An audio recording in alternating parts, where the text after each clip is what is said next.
Hello everybody, my name is Gary Yao, and today I would like to share with you the factors or the economic factors that affect the real estate market. The housing market is a dynamic and complex sector of the economy that is deeply influenced by various economic factors. These factors play a crucial role in determining the health and stability of the housing market. It affects both the buyers and the sellers. Today, I would like to explore with you how these economic factors impact the housing market. Let's start with number one, supply and demand. One of the fundamental economic principles that affect the housing market is the law of supply and demand. When the demand for housing is high, supply is limited. Prices tend to rise, making it a seller's market. Conversely, when supply exceeds demand, prices may fall, creating a buyer's market.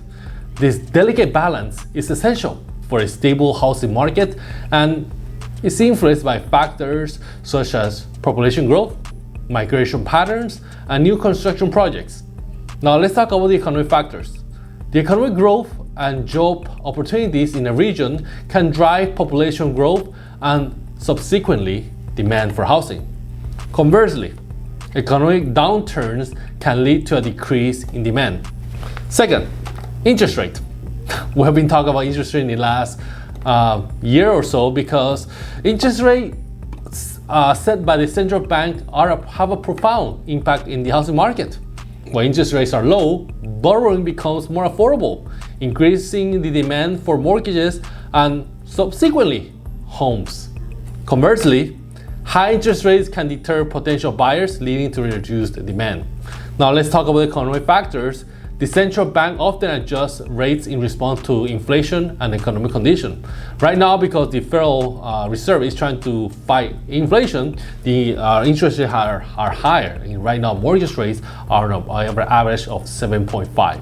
Now, a strong economy can lead to rising interest rates, impacting mortgage and affordability. Third, real income. The real income of individuals plays a significant role in their ability to purchase homes.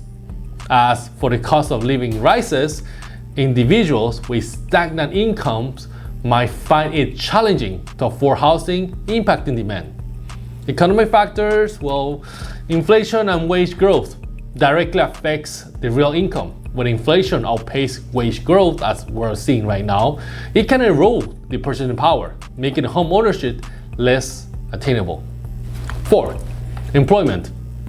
The employment rate is closely linked to the housing market. A stable job with low unemployment tends to increase consumer confidence and encourage home buying. Now, on the other side, let's say that the economic recession or job losses, this can lead to reduction in home purchases because you have no job, how can you afford a house, correct?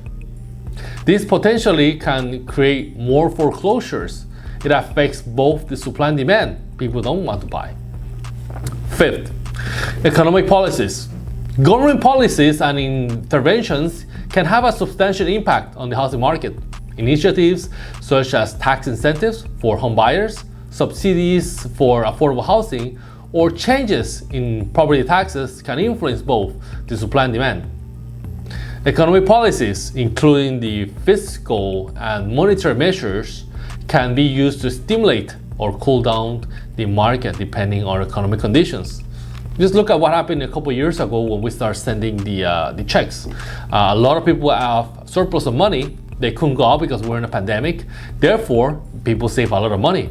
Now, where are you going to put that money? Either in the stock market and in housing. And housing, they did. A lot of people were able to buy houses. We have huge speculation on properties, which we're going to talk a little bit later, that led to a huge boom. So yes, the government, I would say the government mandate, I want to say mandate, but the government stimulus did help or cause the housing market to heat up. 6, housing market speculation. Now, economic factors also include investor sentiments and speculation within the housing market.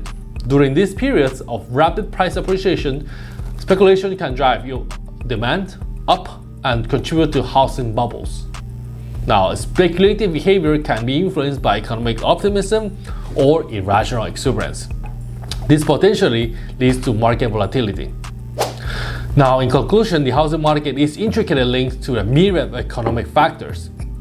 These factors have to be looked in careful, and you have to talk to different professionals in order to understand how this can play influence in home ownership for buyers. Now, it doesn't mean that you should abstain from buying or investing if that's what your ultimate goal is. It just means that you have to be more careful. My name is Gary Au, and I will talk to you soon.